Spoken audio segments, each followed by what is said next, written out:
नमस्कार, final cut देख रहे हैं आप और मैं हूं प्रियंका गुप्ता आपके साथ। फाइनल कट में सबसे पहले बात करेंगे जम्मू में पर्यटन को बढ़ावा देने के लिए सरकार ने कई कदम उठा रही है। इस उद्देश्य को लेकर जम्मू कश्मीर पर्यटन विभाग द्वारा जम्मू मैराथन एक्सपो का जम्मू के अप्सरा रोड स्थित दशहरा ग्राउंड में आयोजन किया गया। 3 दिनों तक चलने वाली इस मैराथन एक्सपो का शुभारंभ यूटी जम्मू कश्मीर के मुख्यमंत्री उमर अब्दुल्ला द्वारा किया गया। इस दौरान मुख्यमंत्री ने एक्सपो में लगे तमाम स्टॉलों का निरीक्षण किया और इनकी जानकारी ली। इस अवसर पर मुख्यमंत्री उमर अब्दुल्ला मीडिया से भी रूबरू हुए।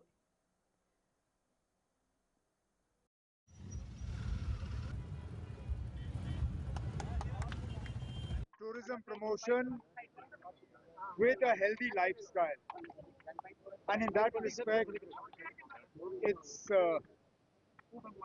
a matter of great satisfaction for all of us that on Sunday we will have the inaugural Jammu Half Marathon together with the 10K and the 5K events. Jammu and Kashmir Bank has come forward as the title sponsor, and we've had a good number of registrations, including foreign participants. More than 800 participants are coming from outside of J&K, and almost 2,800 registrations from within J&K.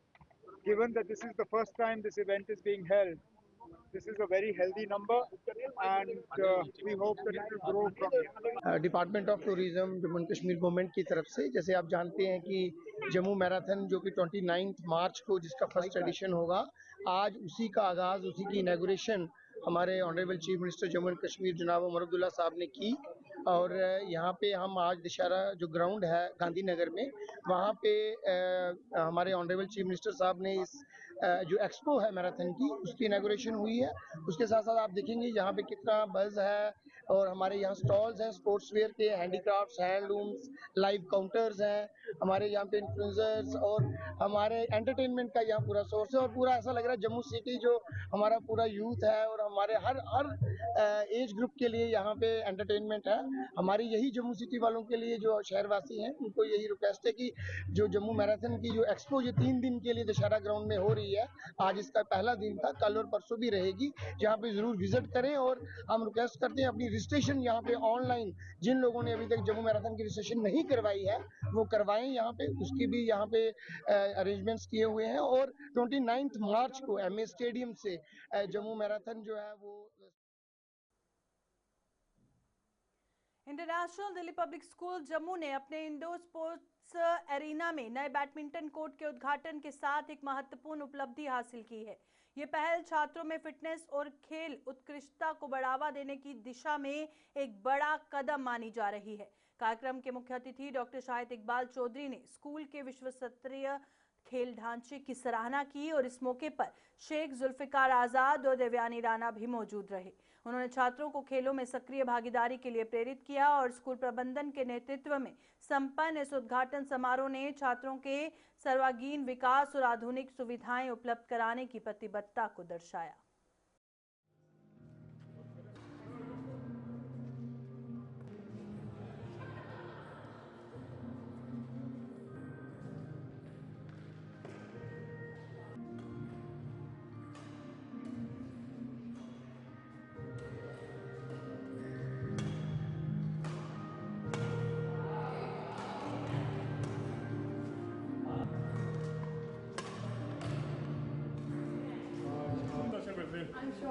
आप इन्हीं के shot लगवाते हैं ना।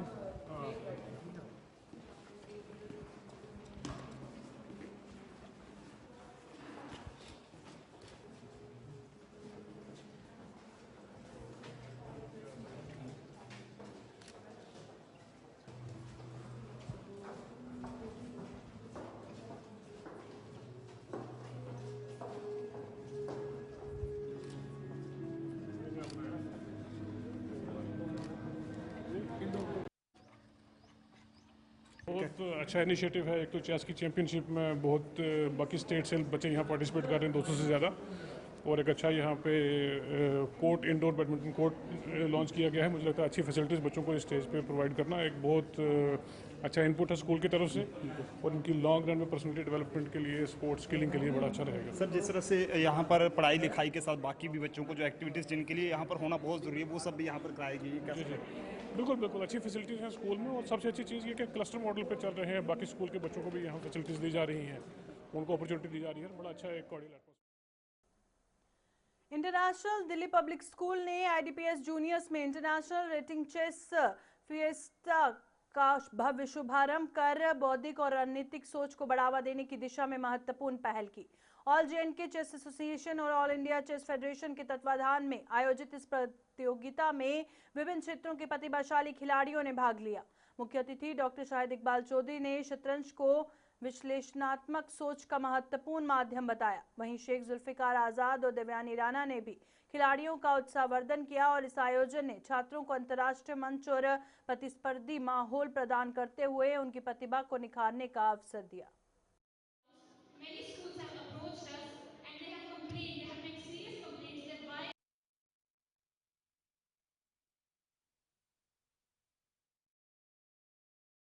देखिए, जब हम school जाते थे कोई तकरीबन 14 साल पहले, तो चेस जो खेल था, शतरंज, वो इस प्रकार के पैमाने पर नहीं किया जाता था। बल्कि मुझे आज भी याद है शतरंज के जो खिलाड़ी होते थे वो सोचा जाता था कि बड़े बुज़ुर्ग हैं और उनके सफ़ेद बाल हैं और सियाने लोग हैं। पर आज हम देख रहे हैं कि आईडीपीएस स्कूल ने इतने सारे छोटे छोटे बच्चों को एक इतनी पुरानी जो खेल है वो खिलवा रहे हैं। और आपको पता ही है हमारी भारतीय सभ्यता के साथ भी ये खेल बहुत देर से जुड़ा हुआ है। तो मुझे बहुत उत्सुकता होती है ये देखकर कि ये बच्चे बहुत अच्छा कर रहे हैं और ये कहाँ तक इस गेम को लेकर जा सकेंगे। हमें लगता है कि बड़ा ज़रूरी है कि बच्चों के लिए ख़ास तौर पर आज के सोशल मीडिया के दौर में जिस प्रकार से इनका अटेंशन स्पैन जो है कम होता जा रहा है, तो शतरंज जैसी जो खेल हैं उससे इनका एक मेंटल ब्रॉड स्कोप जो है वो बढ़ता है। तो ये बहुत बढ़िया एक इनिशिएटिव है और मैं आईडीपीएस स्कूल के पूरे एडमिनिस्ट्रेशन को और छात्रों को बहुत सारी शुभकामनाएं देती हूँ। they are commendable sport for the past 7 years.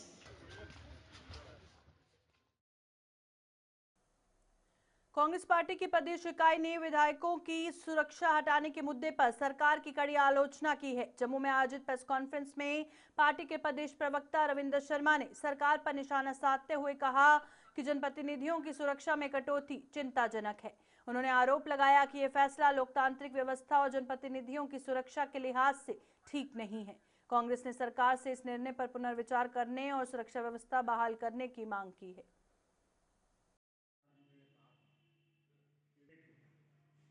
एक अहम मुद्दा है कि हमारी पार्टी के ही नहीं बाकी भी कुछ पार्टियों के एमएलए की एस्कॉर्ट और सिक्योरिटी डाउनग्रेड कर दी, एस्कॉर्ट विड्रा कर दिए गए कल जब को असेंबली सेशन के लिए आ रहे थे। यहाँ तक कि हमारे अध्यक्ष और सीएलपी लीडर जनरल सेक्रेटरी भी हैं, उनको भी एस्कॉर्ट जो है वो सिक्योरिटी नहीं दी गई। और ये बहुत गंभीर बात है कि कौन ये फैसले लेता है। कितने बड़े अफसर अधिकारी जो हैं उनके आगे एस्कॉर्ट और सिक्योरिटियां उनकी कम हुई, जरा जवाब दे दे होम मिनिस्ट्री और एलजी एडमिनिस्ट्रेशन। कितने जो है वो डीजीपी, चीफ सेक्रेटरी और बाकी एडिशनल डीजीज, एसएसपी, उनके साथ जो है दर्जनों लोग सिक्योरिटी में चल रहे हैं। क्या ऑनरेबल एमएलए जो इलेक्टेड लोग हैं उनकी अहमियत कम है, उनकी जान की कीमत कम है? ये फैसले कौन करता है? अभी हाल ही में एक बहुत बड़ा सिक्योरिटी ब्रीच हुआ और फारूक अब्दुल्ला साहब बाल बाल बच गए, जबकि पूरा वो कामयाब हो गया था। तो उसके बाद भी पहलगाम जैसी वारदातें होने के बाद भी इस तरह के एकतरफा फैसले किए जाते हैं और चंद पार्टियों के साथ और कांग्रेस पार्टी और बाकियों के साथ बेइंसाफी की जाती है, उनकी जान को खतरा डाला जाता है। और जो रूलिंग पार्टी के उनके सहयोगी कोई हों तो उनको जो है वो उनकी सिक्योरिटियों में खतरा नहीं होता और उनको खतरा ज्यादा है। जम्मू में रामनवमी के पावन अवसर पर श्री सनातन धर्म सभा द्वारा भव्य रथ यात्रा का आयोजन किया गया। ये शोभा यात्रा श्री गीता भवन से शुरू होकर शहर के प्रमुख मार्गों से होती हुई रघुनाथ मंदिर में संपन्न हुई। जय श्री राम के जयकारों और भक्तिभाव से ओतप्रोत माहौल के बीच हजारों श्रद्धालुओं ने यात्रा में भाग लिया। कार्यक्रम में राज्यसभा सांसद सत शर्मा, विधायक युद्धवीर सेठी, विक्रम रंधावा और अरविंद गुप्ता मौजूद रहे। इस आयोजन ने जम्मू की समृद्ध सांस्कृतिक विरासत, आस्था और सामाजिक एकता का संदेश दिया। वहीं प्रशासन ने भी सुरक्षा और यातायात के पुख्ता इंतजाम सुनिश्चित किए। जिस तरह से आज सनातन धर्म सभा द्वारा भव्य शोभा यात्रा का आयोजन किया गया, किस तरह से? आज पवित्र रामनवमी का दिन है और हम सब जानते हैं कि भगवान राम का हमारे जीवन में क्या स्थान है। हर जगह पर झांकियां, हर जगह पर शोभा यात्रा और उसके माध्यम से राम जी के नाम का गुणगान। राम जी के जीवन से हम सबको प्रेरणा लेने की आवश्यकता है। अगर किसी परिवार को हम लोग देखना चाहते हैं तो भगवान राम जी से जो है वो प्रेरणा मिलती है। एक भाई के रूप में जब हम इनको देखते हैं तो कैसा भाई होना चाहिए वो भगवान श्री राम जी जो है वो दर्शाता है। कैसा बेटा होना चाहिए उनका जीवन जो है वो इसी तरीके से दर्शाता है कि कैसा एक परिवार में जो है वो बेटा होना चाहिए, कैसा पति। और जिस तरीके का उदाहरण भगवान राम ने हमारे जीवन के लिए दिया है उन सबसे हमें प्रेरणा लेने की आवश्यकता है। आज रामनवमी के इस शुभ उपलक्ष्य पर मैं सभी भारतवासियों को, जम्मू कश्मीर वासियों को ढेर सारी शुभकामनाएं देता हूं और धन्यवाद करना चाहता हूं पुरुषोत्तम दधीची जी का और सनातन धर्म की पूरी ऑफिस बेयर्स उनकी टीम का, जिनके माध्यम से मुझे आज यहाँ के स्थानीय विधायक युद्धवीर जी के साथ, हमारे दूसरे विधायक अरविंद जी के साथ, विक्रम रंधावा जी के साथ और उनकी पूरी टीम के साथ मिलकर मुझे आज भगवान राम जी के चरणों में नमन करने का मौका मिला है, उनकी आरती करने का मौका मिला है। उनके जीवन से हम लोग प्रेरणा लें और अपने परिवार के लिए, अपने समाज के लिए हम लोग कुछ समर्पित कर सकें। ऐसी प्रेरणा के साथ, ऐसी सोच के साथ मैं सबको आज के दिन की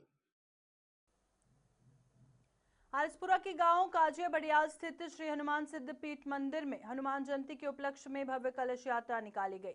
स्वामी नरेंद्र दास महाराज की अध्यक्षता में निकली इस यात्रा में पूर्व कैबिनेट मंत्री श्यामलाल चौधरी, सतपाल पप्पी सहित बड़ी संख्या में श्रद्धालु शामिल हुए। स्वामी जी ने बताया कि धार्मिक कार्यक्रम 4 तारीख तक जारी रहेंगे और 2 अप्रैल को हनुमान जयंती धूमधाम से मनाई जाएगी। इस दौरान सत्संग और विशाल लंगर का भी आयोजन किया गया।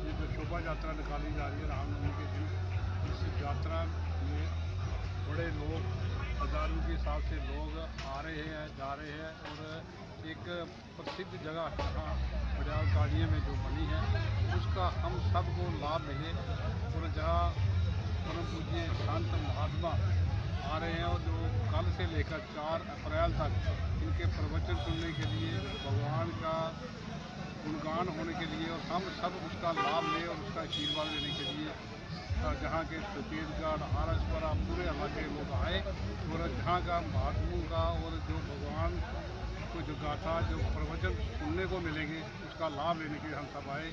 मैं आज के दिन सबको दिल की गहराई से बहुत बहुत मुबारक। सुशीलगढ़ के जो ग्रामवासी है, जम्मू प्रांत के वासी है, सभी भक्तों को कोटि कोटि कामनाएं। श्री रामनवमी महापर्व की बंद कराओ सिद्धपीठ हनुमान खाटू श्याम के द्वारा विशाल शोभा यात्रा रामनवमी के शुभ अवसर पर निकाली जा रही है।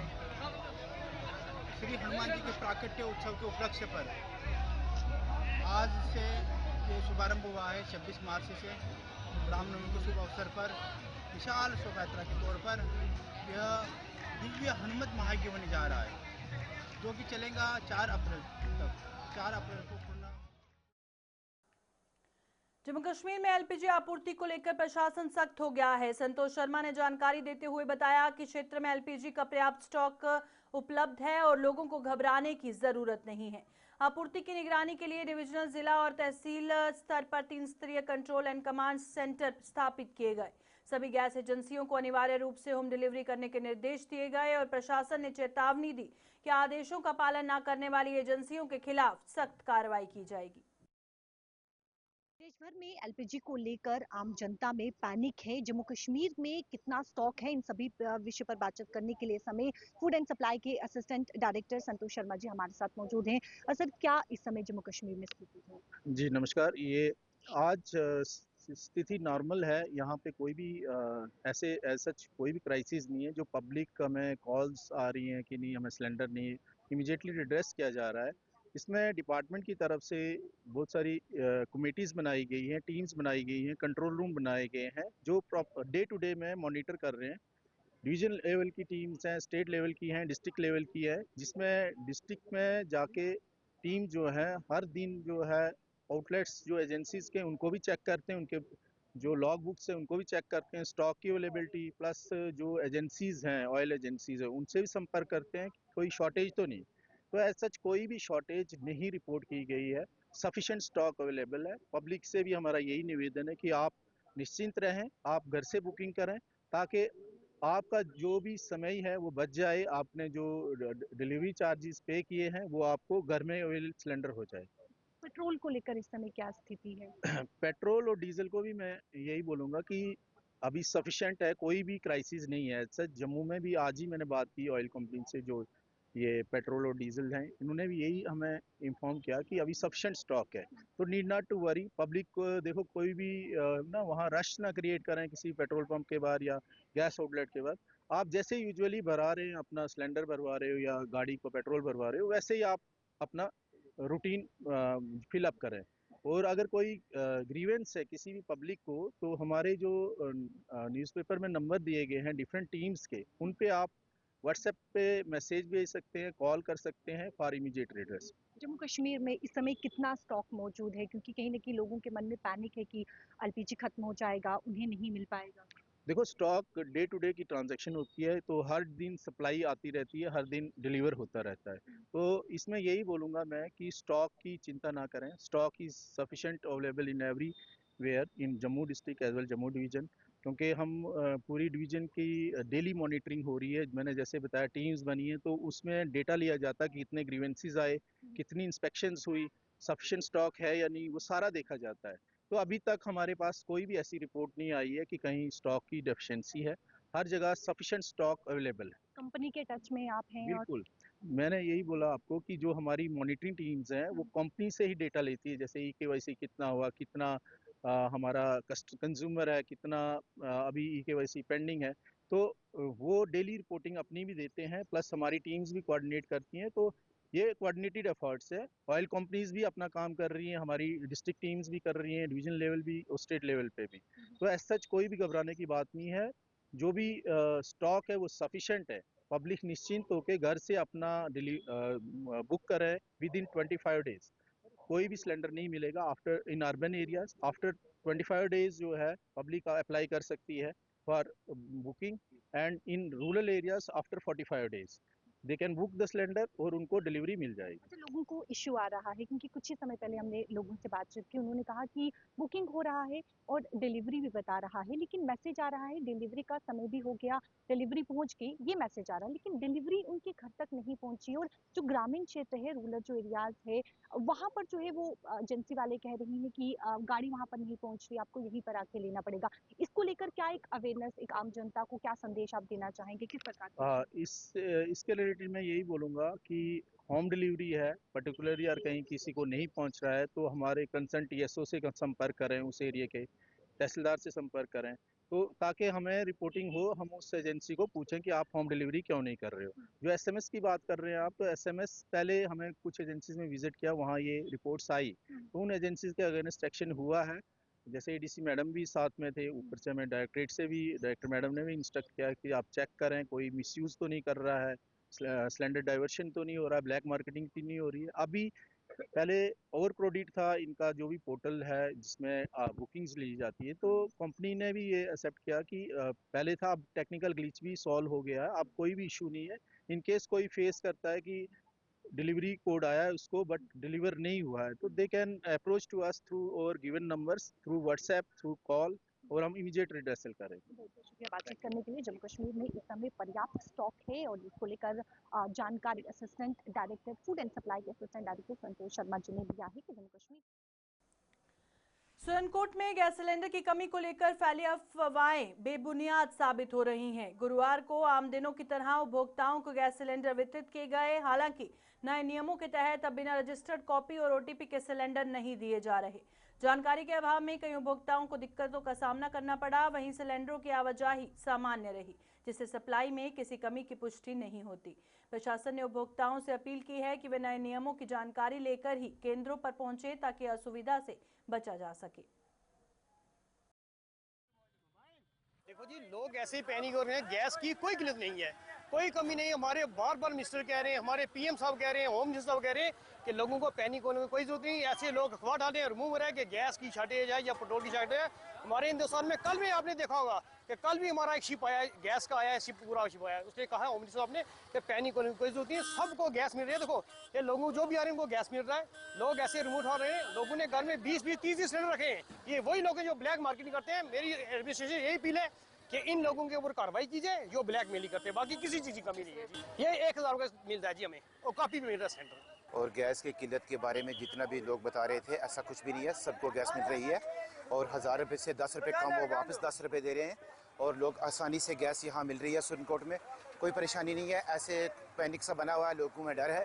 आराम से गैस मिल रही है और लोगों को डरने की कोई ज़रूरत नहीं है। बिल्कुल सबको बहुत अच्छे से गैस मिल रही है और बेहतरीन तरीके से लोग आ रहे हैं और गैस लेके जा रहे हैं। मैंने भी आसानी से सुबह आया हूँ तो थोड़ी देर के बाद गाड़ी आ गई, सबको गैस मिली है। गैस की कोई परेशानी नहीं है, लिहाजा लोगों को डरने की कोई ज़रूरत नहीं। अफवाहों पे लोगों से गुजारिश है कि वो कान मत धरें और गैस हमें वाफिर मिकदार में मिल रही है। गैस की कोई किल्लत नहीं है। मैं अभी आया था और अभी मुझे गैस मिल गई है, ऐसी कोई दिक्कत नहीं है।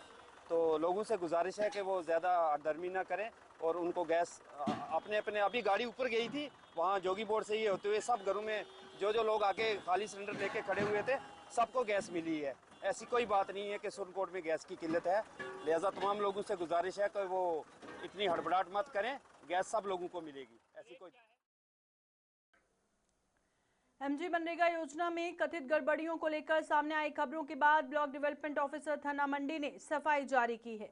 अधिकारियों के अनुसार पंचायत बरहुनदारा में पारदर्शिता सुनिश्चित करने के लिए कई कदम उठाए गए। शिकायतों के समाधान हेतु ग्राम सभा में 12 सदस्यीय कमेटी गठित कर जॉब कार्ड की समीक्षा करवाई गई, जिसमें फर्जी और डुप्लीकेट कार्ड चिन्हित कर हटाए गए। साथ ही अटेंडेंस सिस्टम में सुधार और विकास कार्यों के ग्राउंड लेवल जांच के लिए कमेटियां बनाई गई। प्रशासन का कहना है कि इन कदमों से इस व्यवस्था में पारदर्शिता लाई जा रही है। इसमें मैं पॉइंट बाय पॉइंट आप से बात करना चाहूँगा, सभी लोगों से बात करना चाहूँगा। सबसे पहले अगर हम जॉब कार्ड्स की बात करें, जो कि पंचायत में उन्होंने बताया है कि ये फेक थे, इन पे कोई एक्शन नहीं लिया गया, तो मैं बता दूं कि मेरे पास एक डेलीगेशन आया था लास्ट मंथ।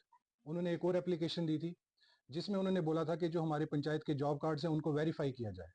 तो ये department along with the team panchayat में गया, वहाँ पे एक ग्राम सभा की, वहाँ पे सभी लोग आए और वहाँ पे ये फैसला किया गया कि हर वार्ड से हम दो लोगों को लेंगे और एक कमेटी कॉन्स्टिट्यूट करेंगे जो कि एक सोशल ऑडिट करेगी कि यहाँ पे कौन से जॉब कार्ड्स वैलिड हैं और किन पे सवालिया निशान उठ रहा है। तो मैं आपको बता दूं कि मेरे पास ये डॉक्यूमेंट है, ये उस पंचायत का रेजोल्यूशन है जो मुझे उन लोगों ने खुद दिया है कि हमने सोशल ऑडिट किया है। इसमें भी उनको काफ़ी टाइम लग गया, लगभग 1 महीने का टाइम लग गया ये रिपोर्ट देते देते, जिसमें उन्होंने ये लिखा है committee member for verification of above job card list. उन्होंने सभी जॉब कार्ड्स को वेरीफाई किया है और फिर उसके बाद ये डिपार्टमेंट को रेकमेंड किया है कि हम ये जो जॉब कार्ड। फाइनल कट में फिलहाल इतना ही, दीजिए इजाजत, नमस्कार।